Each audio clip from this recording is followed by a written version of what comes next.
Hello everyone, I'm Kellen, and you're listening to episode 1 of the Corner Podcast. Here, I look at obscure or lesser-known stories about or from the internet. Speaking of the internet, as for the 2020s, hundreds of millions of people use it. Many can't live without it. Websites have their reasons and goals. A news site will be that, a collection of articles. A website filled with recipes will be just that, an online recipe book. A site like BarnesandNoble.com has its purpose, to sell books, and its website helps that process by letting you easily browse their selection and buy. You can even track your order on site.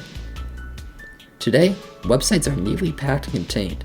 When you click on a website, most of the time you'll know what you'll get. A single color or picture background with black text and some icons or words that link to other parts of the site. Everything is easy to look at and peruse. Simplicity is good. It helps to meet the goal that a website is going for. But some people yearn for what the internet used to look like and be. They liked the more stylized and personalized version of the internet, where every website was a glimpse into the mind of its creator, where every site felt unique and packed with content. The most popular use of creating websites pre-2000s was Geocities. Geocities was created by David Bonnet and John Resner in 1994, originally under the name Beverly Hills Internet. Back then, you needed the knowledge of coding, access to funds, and maybe even a server to host a website. Beverly Hills Internet sought to help people host websites for free. They gave people 15 megabytes of data for their site and multiple templates to go off of in case the individual didn't know HTML. The process was user-friendly, and they gave their users just the right tools to go off and make their own site. David Bonnet spread the word of Beverly Hills Internet to some of his acquaintances, telling them they could make their own site. Soon after, Beverly Hills Internet grew to have over 10,000 users, and they subsequently changed their name to Geocities. Geocities had a large community aspect to it. Instead of each site being thrown out into the web, they were put into categories called neighborhoods. For example, the neighborhood Broadway were sites based on theaters or musicals. Area 51 were sites surrounding sci-fi. They also gave their users the ability to add message boards or forums to their sites. Geocities was very open to beginners, with the option to use drag-and-drop features to make their site or to use their many HTML tutorials on their main site. These tutorials would help even the least technologically educated to make their own web page. This period of internet sites was filled with mismatched colors, random GIFs, and page backgrounds made of a random image. The magic of Geocities was that anyone could make a site. Many people got into website creation through Geocities. Even though most sites look disorganized because they're novice creators, they usually manage to have their own style through their bizarre design choices. With Geocities, you could create a site just because you wanted to. You didn't need money to host it or a set idea for it. You could just print out your thoughts or make a random homepage. Nowadays, you can make websites with creators like Wix.com, but Geocities felt like a more community-centered, beginner-friendly creation tool, while at the same time teaching its users how to code in HTML. With its hundreds of thousands of users, it seemed that Geocities wouldn't be leaving for a long time, right? The downfall of Geocities can be attributed to quite a few factors. For one, Geocities never updated its codebase. It just stuck with its version of HTML as the internet grew past it.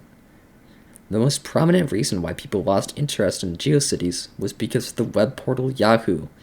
On January 28, 1999, Yahoo announced that they were acquiring Geocities for almost $3.7 billion. The current CEO of Geocities at the time, Tom Evans, stated that they were excited to be acquired by Yahoo and reach a wider audience.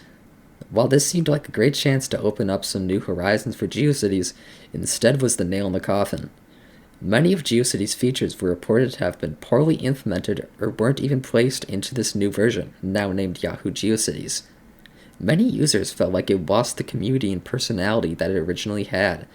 Over the years, Yahoo Geocities' active users dwindled until Yahoo eventually made the decision to shut it down. The date of death was set to be October 26, 2009. Users were told to either swap to Yahoo's web hosting program or to find another one. In the end, Geocities and all of its over 3 million sites were shut down. For some reason, Yahoo's district in Japan didn't shut down their version of Geocities until March of 2019.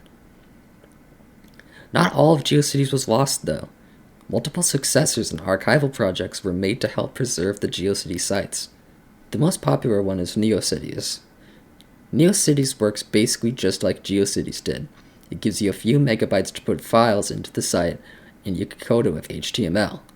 Geocities does have a tutorial on its site, but it's highly unfinished. Thankfully, they also link to multiple other tutorial sites that teach HTML and CSS. Geocities has managed to capture the same magic that Geocities has. You can easily search for other websites on their main page by searching by tag or name. The community aspect still thrives in Geocities, as most websites link to each other through little icons called badges. I myself recently made a Geocities site. I made it for the same reason plenty of other Geocities or Geocities users did, because they gave me the ability to. My site focuses on multiple topics, but one of them is a place to put my sources for these podcast episodes. The link to the sources page should be in the description.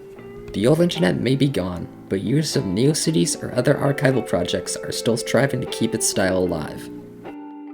Thank you all for listening. That was episode 1 of the Corner Podcast. Hopefully, you'll hear from me again soon. Bye.